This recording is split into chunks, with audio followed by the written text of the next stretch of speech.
Here's how to fix YouTube error 503. This video is not available. Here are step-by-step solution. First step: check your internet connection.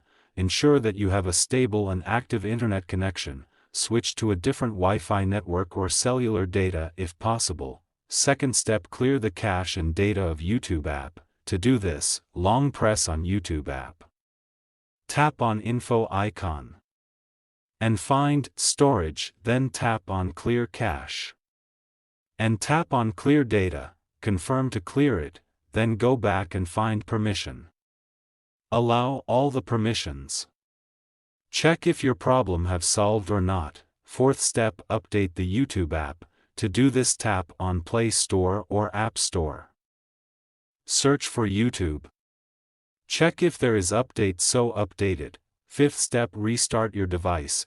Reboot your phone or device to refresh its settings. To do this, long press on device's power button and swipe to restart it. Check for YouTube server issues. Sometimes, YouTube may experience server problems. You can check the status of YouTube servers on websites like Down Detector. If none of these solutions work, the issue may be on YouTube's end, and you may need to wait for them to resolve it.